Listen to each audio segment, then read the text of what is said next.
नमस्कार दोस्तों, स्वागत है आपका ट्विटर सत्यम पर। तो आज के इस वीडियो में हम लोग पुष्पभूति वंश पढ़ेंगे, जिसमें मूल रूप से हमारे सेंटर बिंदु में रहेगा हर्षवर्धन। ठीक है दोस्तों, तो यह जो पुष्पभूति वंश है, यह इतिहास का एक बहुत ही महत्वपूर्ण चैप्टर है पेड़ 2026 का। तो चलिए स्टार्ट करते हैं। स्टार्ट करने से पहले मैं चाहता हूँ कि अगर आप इस चैनल पर नए हैं तो चैनल को जरूर सब्सक्राइब करिए, वीडियो को लाइक करिए, अपने दोस्तों के साथ शेयर करिए। बहुत ही विनम्र अनुरोध है आप लोगों से।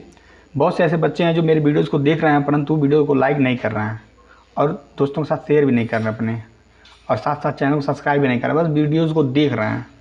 ठीक है, तो आप लोग ऐसा मत करिए। ठीक, आप लोग चैनल पर नए हैं तो चैनल को जरूर सब्सक्राइब करिए और जल्द से जल्द मेरे 100 सब्सक्राइब आप लोग पूरे करवाइए। तो चलिए स्टार्ट करते हैं। तो पहले भाग में हम लोग पढ़ेंगे पुष्पभूति वंश के प्रारंभिक जीवन एवं पृष्ठभूमि। ठीक है, तो चलिए स्टार्ट करते हैं पुष्पभूति वंश के बारे में।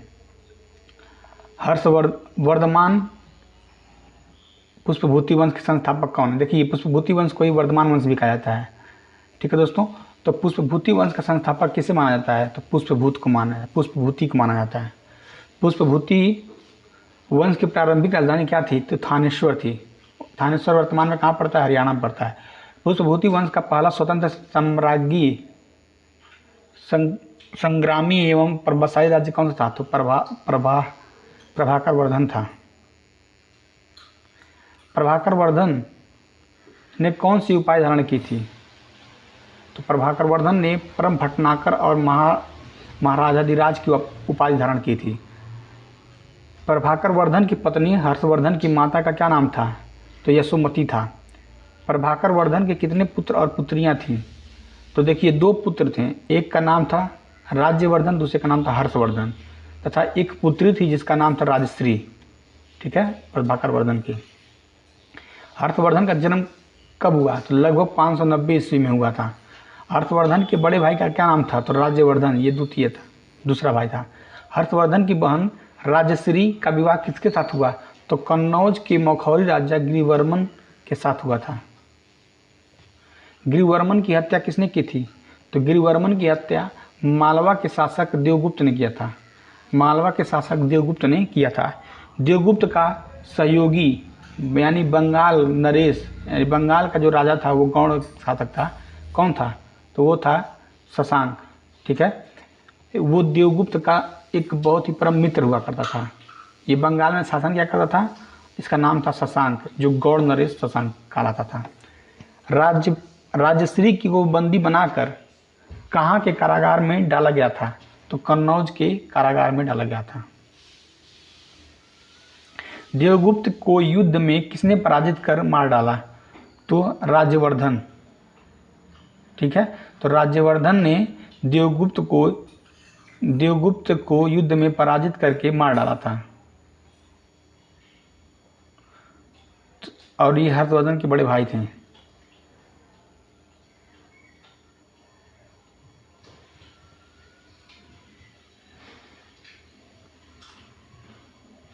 राज्यवर्धन की छलपूर्वक हत्या किसने की? तो गौड़ नरेश शशांक ने किया था। धोखे से अपने शिविर में बुलाकर मार डाला था। किसको? राज्यवर्धन को। राज्यवर्धन किस वर्ष थानेश्वर की गद्दी पर बैठा? तो 606 ईस्वी में बैठा था। ठीक है दोस्तों, गद्दी पर बैठते समय हर्षवर्धन की आयु कितनी थी? तो मात्र 16 वर्ष थी। हर्षवर्धन ने अपनी गद्दी पर बैठने के अवसर पर किस संवत की शुरुआत की थी? तो हर संवत की शुरुआत की थी 606 ईस्वी में। हर्षवर्धन का एक अन्य नाम क्या था? तो शिलादित्य था। हर्षवर्धन के प्रधान सेनापति और मामा का क्या नाम था? तो भंडी था। हर्षवर्धन के महासंघी विग्रही के यानी विदेश मंत्री, युद्ध एवं शांति मंत्री कौन थे? तो अवंती थे। हर्षवर्धन के अश्वसेना के प्रधान अधिकारी को क्या कहा जाता था? तो कुंतल कहा जाता था। हर्ष की गज सेना के प्रमुख सेनापति कौन थे? तो स्कंदगुप्त थे। हर्षवर्धन को अपनी बहन राजश्री कहाँ मिली? विंध्याचल के जंगलों में सती होने जाते समय। राजश्री की सती होने से बचाने किस बौद्ध भिक्षु ने हर्षवर्धन की मदद की थी? तो दिवाकर मित्र ने की थी।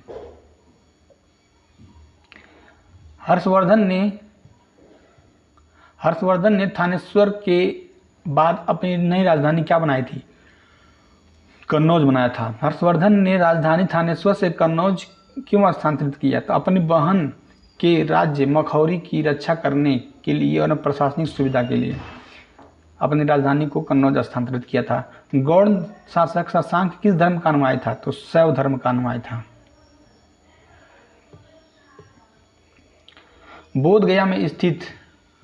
बोधगया में स्थित प्रसिद्ध बोधि वृक्ष को किसने काटकर गंगा में फेंकवा दिया था? तो शशांक ने कटवा दिया था। कामरूप को पहले असम कहा जाता था। तो कि किस राजा ने हर्ष के साथ शशांक के विरुद्ध संधि की थी? तो प्रभाकर वर्मन ने किया था। भास्कर वर्मन ने, माफ करिएगा, भास्कर वर्मन का हंसवेग नामक दूत ने हर्ष को क्या उपहार दिया था? तो अभाग नामक एक छत्र एवं अन्य बहुमूल्य वस्तुएं दिए थे। अब देखते हैं हम लोग साम्राज्य विस्तार युद्ध एवं पुलकेशन द्वितीय से क्या क्या उसके साथ संघर्ष हुआ उसके बारे में। हर्षवर्धन का शासनकाल कब से कब तक था माना जाता है? तो हर्षवर्धन का जो शासनकाल था वो 606 ईस्वी से लेकर के 647 ईस्वी तक माना जाता है, लगभग 41 वर्ष तक माना जाता है। हर्षवर्धन ने कौन सी महान उपाधि धारण की थी? तो शकलोत्तरापथनाथ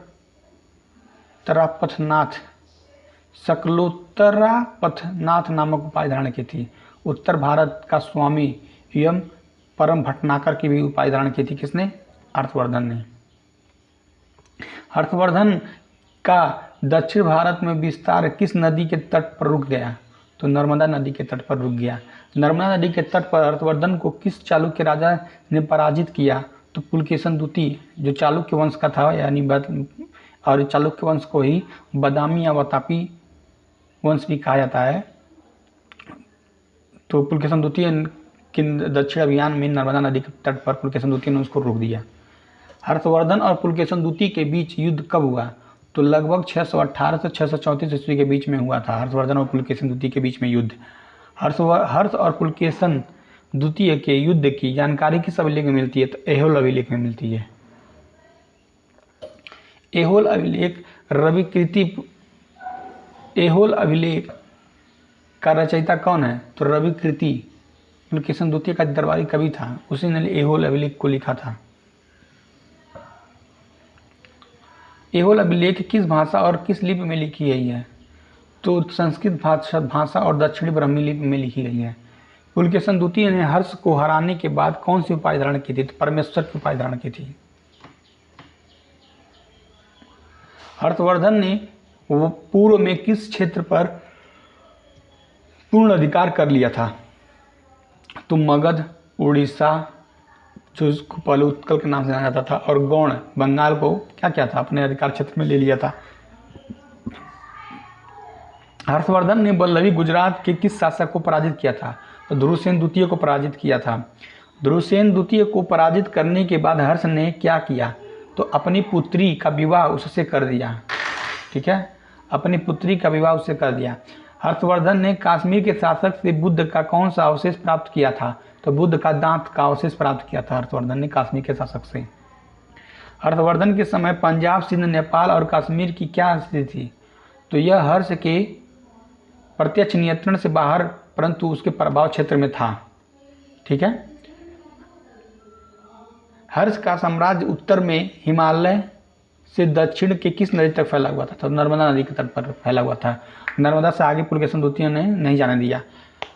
पश्चिम में अरब सागर यानी गुजरात से पूर्व में कहाँ तक फैला था? तो बंगाल के खाड़ी तक फैला हुआ था हर्षवर्धन का शासनकाल। ठीक है, उत्तर में हिमालय से, दक्षिण में नर्मदा नदी के तट तक, और पश्चिम में गुजरात से लेकर पूरब में बंगाल की खाड़ी तक हर्षवर्धन का शासन फैला हुआ था। चीनी स्रोतों के अनुसार हर्ष ने चीन के तांग वंश के सम्राट के पास अपना राजदूत भेजा। कब? तो 641 ईस्वी में। ठीक है, तो 641 ईस्वी में राजदूत भेजा था हर्ष ने चीन में तांग वंश के सम्राट के पास। तांग सम्राट ताई इत्सुंग ने हर्ष के दरबार में कितने चीनी दूत मंडल भेजे थे? तो 3 चीनी दूत मंडल भेजे थे, एक 643 ईस्वी में, दूसरा 645 में और तीसरा 648 ईस्वी में भेजा था। वांग हेवन से नामक चीनी राजदूत भारत कब आया? जब भारत आया तो क्या हुआ? ठीक है, तो जब ये जो वांग हेवन से नामक जब चीनी राजदूत भारत आया था तो हर्ष की मृत्यु हो चुकी थी 648 ईस्वी में। हर्ष की मृत्यु के बाद कन्नौज पर किसने अधिकार कर लिया? तो अर्जुनाश्व यानी हर्ष का स्थानीय मंत्री जो था अर्जुनाश्व, उसने कन्नौज पर अधिकार कर लिया था। चीन के राजदूत वांग हेवेनसे ने अर्जुनाश्व को हराने के लिए कहाँ से सेना बुलाई थी? तो तिब्बत और नेपाल से सेना बुलाई थी। हर्षवर्धन की सेना के कितने मुख्य अंग थे? तो देखिए, इसमें कुल जो सेना का जो मुख्य अंग था उसको चतुरंगिणी कहा जाता था। इसमें पैदल भी थे, अश्वरथी भी थे, गज सेना भी थे और रथ सेना भी थे। ठीक है, सैनिक हुआ करते थे। तो चतुरंगिणी कहा जाता था हर्षवर्धन की सेना को। हर्षकालीन सेना में रथों का प्रयोग क्या था? तो बहुत सीमित या लगभग समाप्त हो चुका था। ठीक है, हर्षकाल में रथों का। हर्ष की विशाल सेना में लगभग कितने हाथी शामिल थे? 60,000 हाथी शामिल थे हर्ष की सेना के हेनसांग के अनुसार। हर्ष की घोड़सवारी सेना में लगभग कितने सैनिक थे? लगभग 1 लाख सैनिक हुआ करते थे घोड़सवारी सेना में। हर्षवर्धन के राज्य की सीमा किस साम्राज्य की विशाल सेना नहीं थी? तो गुप्त साम्राज्य या मौर्य साम्राज्य की तरह विशाल सेना नहीं थी हर्षवर्धन के राज्य में। हर्षवर्धन को उत्तर भारत का अंतिम क्यों माना जाता है? क्या लिखा गया यार? हर्षवर्धन को उत्तर भारत का अंतिम महान सेनापति क्यों कहा गया है? तो यह जो था अंतिम महान हिंदू सम्राट हुआ करता था हर्षवर्धन। हर्ष के बाद कन्नौज किस त्रिदलीय संघर्ष का केंद्र बना? तो हर्ष के बाद जो है गुज्जर, प्रतिहार और पाल और राष्ट्रकूट गुज्जर, प्रतिहार, पाल और राष्ट्रकूट, इन तीनों का संघर्ष केंद्र बन गया था कन्नौज। ठीक है, तो इसी को ही कहा जाता त्रिदलीय संघर्ष कहा जाता था। हर्षवर्धन ने सिंध के राजा पर आक्रमण क्यों किया? तो उसके बढ़ते प्रभाव को सीमित करने हेतु। हर्ष के शासनकाल में उड़ीसा में मुख्य धर्म कौन सा था? तो बौद्ध धर्म था, हेनयार महायान शाखा का। हर्ष की विदेश नीति का मुख्य उद्देश्य क्या था? तो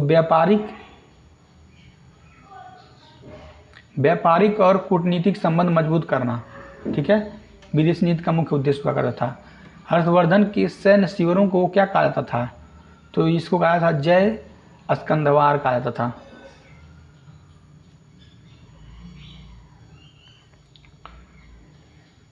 हर्ष के समय नेपाल का शासक कौन था जिसने हर्ष की संप्रभुता स्वीकार की थी?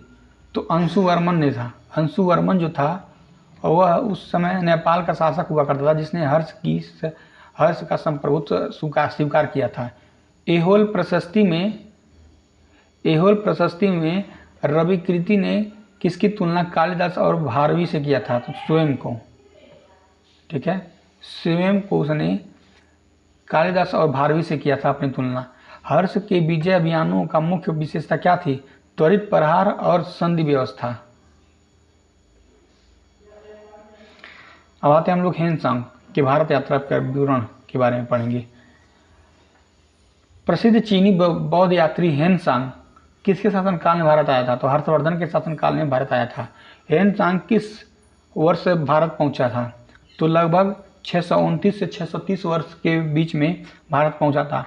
हेनसांग भारत में कुल कितने वर्षों तक रहा? तो लगभग 15 से 16 वर्षों तक रहा था, 629 ईस्वी से लेकर के 645 ईस्वी तक।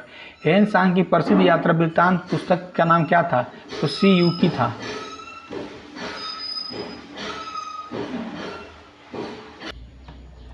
हेन सांग की प्रसिद्ध यात्रा वृत्तांत की पुस्तक का क्या नाम था? तो सी युकी था। ये बहुत परीक्षा में पूछता है दोस्तों, सी युकी। पश्चिमी संसार का विवरण इसमें दिया गया है, ठीक है।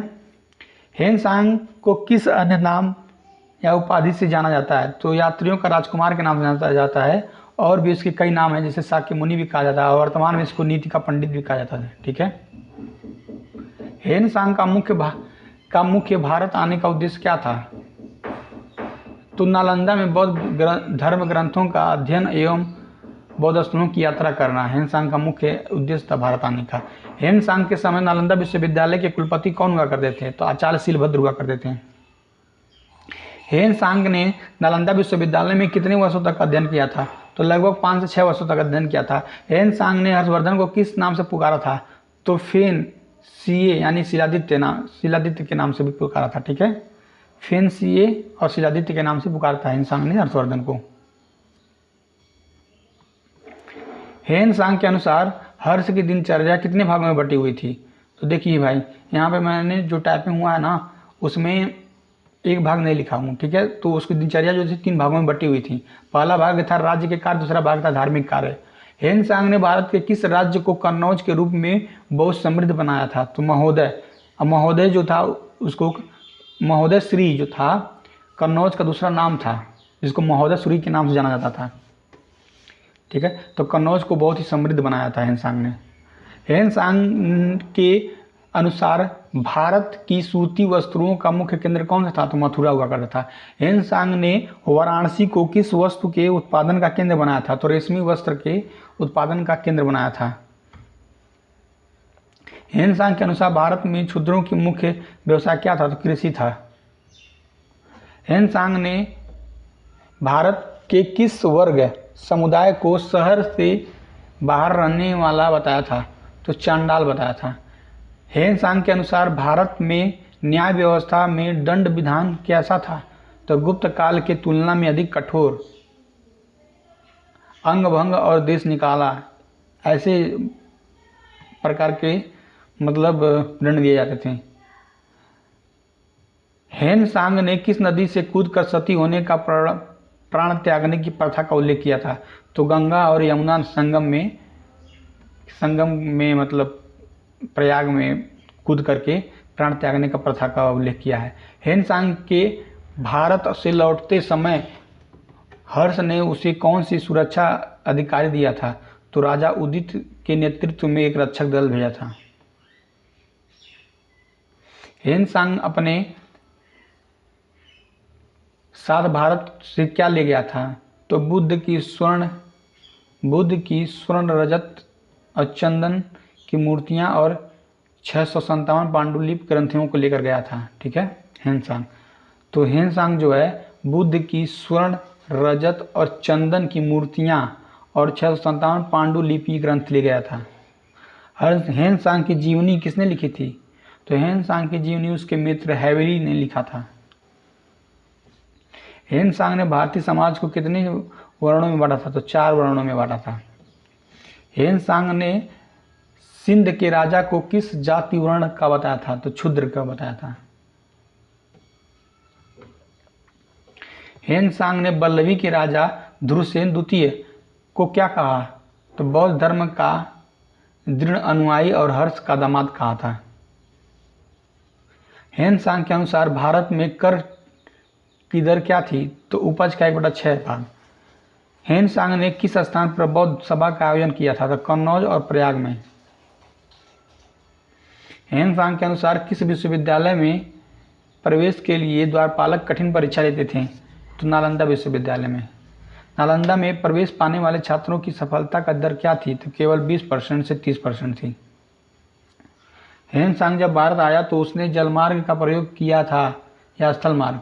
तो स्थल मार्ग का प्रयोग किया था, रेशम मार्ग, ठीक है, मध्य एशिया से होकर जो जाता है। हेन सांग ने भारत में डाकुओं का अनुभव कैसा किया? तो उसे स्वयं 2 बार डाकुओं ने लूटा था। हेन सांग के अनुसार भारत में कौन सा बंदरगाह सबसे प्रसिद्ध था? तो ताम्रलिप्ति बंदरगाह। हेन सांग ने किस राजा को बौद्ध धर्म का शत्रु बताया था? गौड़ नरेश शशांक को बौद्ध धर्म का शत्रु बताया था हेन सांग ने। हेनसांग के यात्रा वृत्तांत से किस युग के भारत की विस्तृत जानकारी मिलती है? तो 7वीं शताब्दी में कि भारत की विस्तृत जानकारी मिलती है हेनसांग के यात्रा वृत्तांत से। हेनसांग ने कन्नौज धर्मसभा का अध्यक्षता की थी। हाँ, हर्ष के अनुरोध पर, हर्ष के विशेष अनुरोध पर हेनसांग ने कन्नौज में एक धर्मसभा के अध्यक्षता किया था। हेनसांग की वापसी यात्रा किस वर्ष शुरू हुई थी? तो लगभग 643 से 644 ईस्वी में शुरू हुई थी। हेनसांग का चीन में स्वागत किसने किया था? तो तांग सम्राट ताई सुंग ने किया था। अब देखते हैं चौथा भाग, धार्मिक सभाएं एवं दानशीलता।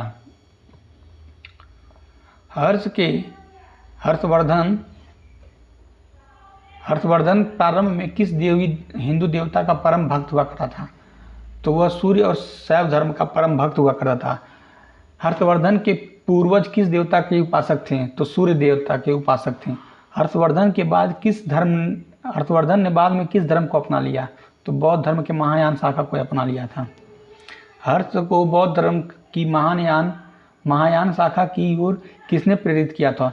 तो हेनसांग और उसकी बहन राजश्री ने प्रेरित किया था। हर्षवर्धन द्वारा आयोजित ऐतिहासिक कन्नौज धार्मिक सभा का उद्देश्य क्या था? तो हेनसांग का सम्मान और महायान बौद्ध धर्म के सिद्धांतों का प्रचार करना। कन्नौज धार्मिक सभा में कितने देशों और राज्यों के राजाओं ने भाग लिया? तो लगभग 20 राजाओं ने भाग लिया था। ठीक है। कन्नौज सभा में कितने बौद्ध भिक्षु और ब्राह्मण जैन विद्वान शामिल हुए थे? हजारों भिक्षु, 3,000 से लेकर ब्राह्मण शामिल हुए थे और जैन विद्वान शामिल हुए थे। ठीक है। कन्नौज सभा कितने दिनों तक चली? तो लगभग 23 दिनों तक चली थी।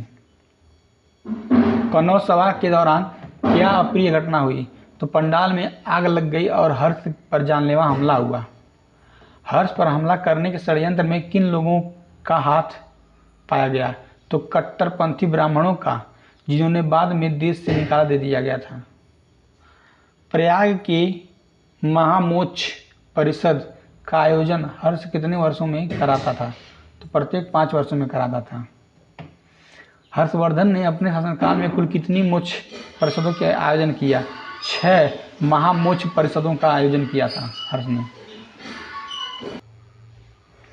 हेनसांग ने हर्ष की किस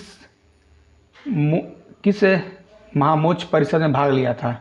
तो 6वीं महामोक्ष परिषद में भाग लिया था 643 ईस्वी में, 643 ईस्वी में। ठीक है दोस्तों। प्रयाग महामोक्ष परिषद कितने दिनों तक चली थी? लगभग 75 दिनों तक चली थी। प्रयाग परिषद में हर्ष सर्वप्रथम किस देवता की पूजा करता है? तो प्रथम दिन उसने बुद्ध, दूसरे दिन सूर्य और तीसरे दिन शिव का पूजा किया था। प्रयाग में दान देने के बाद हर्ष की क्या स्थिति होती है? वो अपने मुकुट और वस्त्र तक दान कर देता है और बहन राजश्री पुराने कपड़े मंगवाकर पहना था। प्रयाग में दान देने के बाद हर्ष की क्या स्थिति होती थी? तो वह अपना मुकुट और वस्त्र तक दान कर देता था और बहन राजश्री से पुराने कपड़े मंगाकर पहनता था। ठीक है। हर्षवर्धन दान के लिए बहुत जाना जाता था। हर्षवर्धन की दानशीलता की तुलना भारतीय परंपरा में किससे की जाती है? कर्ण और बलि से की जाती है। हर्ष के समय बौद्ध धर्म के 2 प्रमुख संप्रदाय कौन से थे? तो हीनयान और महायान। नालंदा विश्वविद्यालय किस बौद्ध संप्रदाय का मुख्य केंद्र हुआ करता था? तो महायान शाखा का केंद्र हुआ करता था। हर्षवर्धन ने नालंदा विश्वविद्यालय के खर्च के लिए कितने गांवों का राजस्व दान में दिया था? तो 100 से लेकर के 200 गांवों का जो राजस्व था वो दान में दे देता था नालंदा विश्वविद्यालय के खर्च के लिए। हर्ष के समय नालंदा में कितने विद्यार्थी और शिक्षक रहते थे? तो लगभग 10,000 विद्यार्थी निवास करते थे, शिक्षक और छात्र मिला करके। नालंदा विश्वविद्यालय में शिक्षक का माध्यम क्या था? तो संस्कृत था शिक्षण का माध्यम। नालंदा विश्वविद्यालय का विशाल पुस्तकालय क्षेत्र क्या कहलाता था? तो धर्मगज कहलाता था, जिसमें रत्नसागर, रत्नोधि, रत्नरंजक 3 इमारतें थीं। हर्षवर्धन ने किस स्थान पर बुद्ध का पीपल का विशाल वृक्ष बनवाया था? तो कन्नौज में 100 फीट ऊंचा। हर्ष ने पशु बलि और मांस भक्षण पर क्या प्रतिबंध लगाया? तो संपूर्ण राज्य में पूर्ण रूप से प्रतिबंध लगाया और मृत्युदंड प्रावधान लागू किया था पशु बलि और मांस भक्षण पर। हर्ष के समय धार्मिक सहिष्णुता की नीति अपनाई जाती थी। तो बौद्ध होने के बावजूद वह सूर्य और शिव की और सूर्य की पूजा करता था। कन्नौज सभा में बुद्ध की किस धातु की प्रतिमा जुलूस में निकाली गई थी? तो स्वर्ण प्रतिमा 3 फीट ऊंची निकाली गई थी। हर्षवर्धन प्रतिदिन कितने बौद्ध भिक्षुओं और ब्राह्मणों को भोजन कराता था? तो लगभग 1000 बौद्ध भिक्षुओं और 500 ब्राह्मणों को भोजन करवाता था। प्रयाग की परिषद को महामोक्ष परिषद क्यों कहा जाता था? क्योंकि यहाँ सर्वस्व दान कर मोक्ष की कामना की जाती थी। हर्ष के समय कौन सा अन्य धर्म भी उत्तर भारत में लोकप्रिय हुआ? तो भागवत और बौद्ध धर्म और जैन धर्म, यह जो 2 धर्म हैं यह बहुत ही संपूर्ण रूप से फैले हर्ष के समय उत्तर भारत में। ठीक है, भागवत धर्म को ही वैष्णव धर्म भी कहा जाता था। अब देखते हैं हर्ष के समय कौन सा साहित्य था, कला क्या थी, दरबारी विद्वान कौन कौन से थे, अब उनके बारे में पढ़ते हैं। तो हर्षवर्धन का सबसे प्रसिद्ध दरबारी कवि कौन था? तो बाणभट्ट था। बाणभट्ट द्वारा रचित हर्षवर्धन की जीवनी का क्या नाम था? तो हर्षचरित्र था। हर्षचरित्र किस भाषा में लिखा गया था और ऐतिहासिक ग्रंथ माना जाता है? हर्षवर्धन जो है संस्कृत भाषा का ऐतिहासिक ग्रंथ माना जाता है। ठीक है, विश्व का पहला उपन्यास माना जाने वाला ग्रंथ कादम्बरी किसने लिखा है? तो बाणभट्ट ने लिखा है। ठीक है दोस्तों, बाणभट्ट ने लिखा है। बाणभट्ट की मृत्यु के बाद कादम्बरी को किसने पूरा किया? तो उसके पुत्र भूषण भट्ट ने पूरा किया था। चंडी शतक और पार्वती परिणय की रचनाकार कौन है? तो बाणभट्ट हैं। हर्षवर्धन स्वयं एक महान विद्वान और लेखक था। उसने कौन से 3 प्रसिद्ध पुस्तकें लिखी थी? तो प्रियदर्शनी, रत्नावली और नागानंद, ये 3 पुस्तकें हैं जो हैं हर्षवर्धन ने लिखा था। हर्षवर्धन रत्नावली नाटक की विषय वस्तु क्या थी? तो वत्स राज्य उदयन और रत्नावली की प्रेम कथा थी इसमें। प्रियदर्शिका नाटक का मुख्य नायक कौन है? तो राजा उदयन था। नागानंद नाटक किस धर्म से प्रभावित है और इसका नाटक कौन है? तो बौद्ध धर्म से प्रभावित है और जो इसका नायक है वह ज्योतिमुत वाहन था। ठीक है, नागानंद नाटक किस धर्म से प्रभावित है और इसका नायक कौन है? तो नागानंद नाटक जो है बौद्ध धर्म से प्रभावित है और इसका जो नायक था वह जीमूत वाहन था। नागानंद नाटक में आत्म बलिदान की कथा का वर्णन है? तो हाँ, नागों की रक्षा के लिए जीमूत वाहन के देह त्याग की बात कही गई है।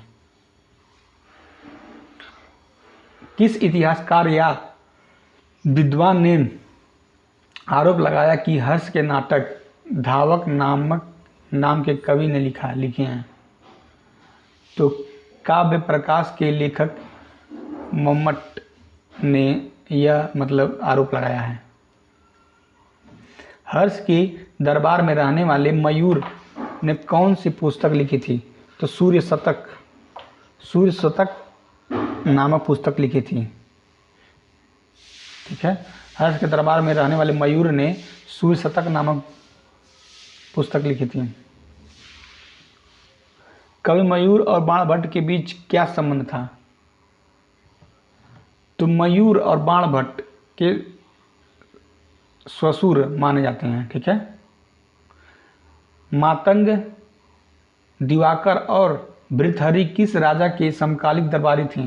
तो हर्षवर्धन के समकालिक दरबारी थे मातंग और भृतहरि। वाक्यपदीय और शतकत्रय लेखक कौन है? तो भृतहरि हैं।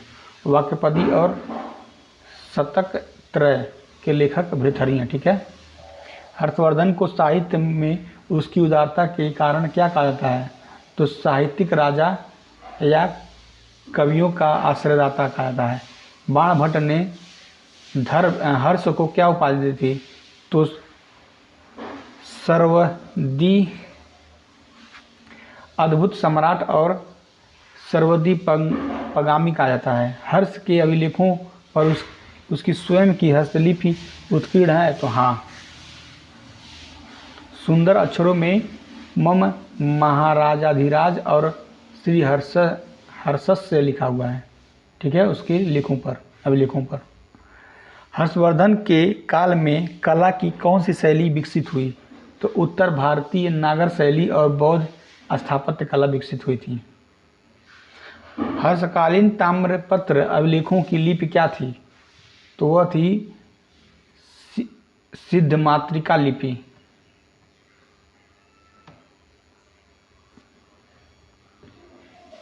हर्ष के समय शिक्षा का मुख्य केंद्र कौन सा था? तो नालंदा, वल्लभी, कन्नौज और बनारस हुआ करता था।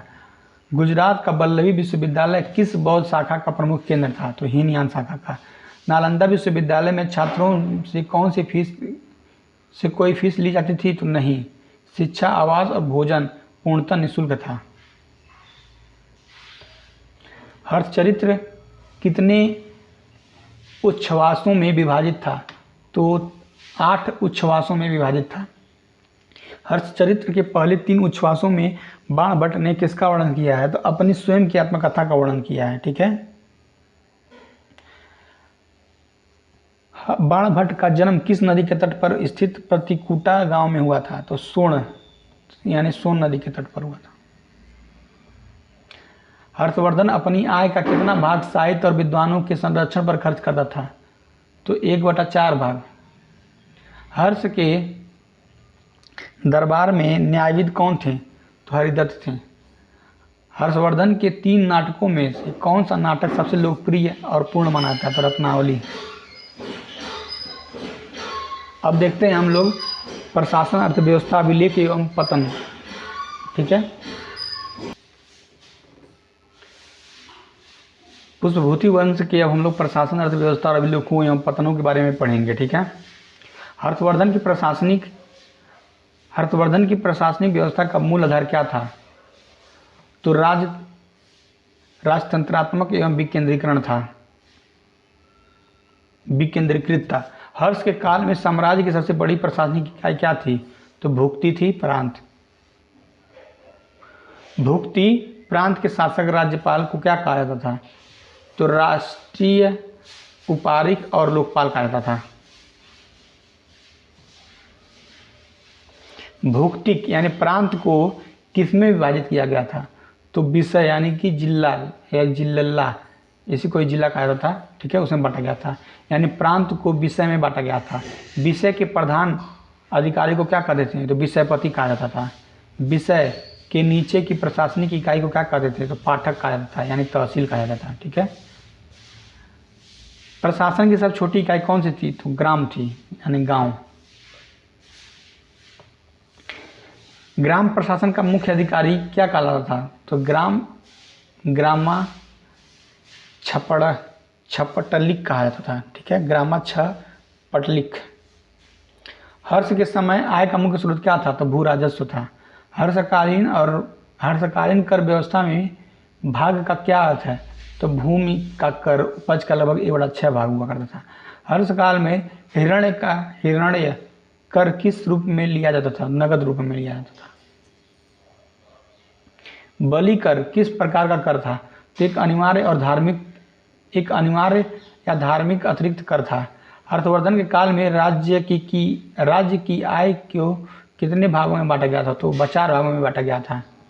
ठीक है दोस्तों, राज्य की आय 4 भागों में बंटवारा कैसे हुआ था? तो एक था सरकारी कार्यों पर जो कर लगाया जाता था, मंत्री अधिकारियों के वेतन पर, विद्वानों को पुरस्कार देने पर और धार्मिक कार्यों एवं दानों में। ठीक है, इन 3 प्रकार के राज्यों की जो आय हैं इसमें बटे हुए थे। इन 4 प्रकार के आयु में राज्य के आय बटे हुए थे। ठीक है। हर्ष के समय अधिकारियों के वेतन किस रूप में दिए जाते थे? तो नगद के बजाय भूमि अनुदान के रूप में दिए जाते थे। ठीक है। भारतीय इतिहास में सामंतवाद का व्यापक प्रसार किस काल में हुआ? तो हर्षवर्धनावधि एवं गुप्तोत्तर काल में हुआ था। हर्षवर्धन का बांसखेड़ा ताम्रपत्र अभिलेख कहाँ से प्राप्त हुआ? तो शाहजहांपुर से प्राप्त हुआ था। शाहजहांपुर से। बांसखेड़ा अभिलेख किस बात की जानकारी मिलती है? तो हर्ष के वंश वृक्ष दान दी गई भूमि और उसकी सुंदर हस्तलिपि के लिए जानकारी देती है। मधुबन ताम्रपत्र अभिलेख किस जिले से मिले हुए? तो यह मऊ जिले के उत्तर प्रदेश से मिले हुए हैं।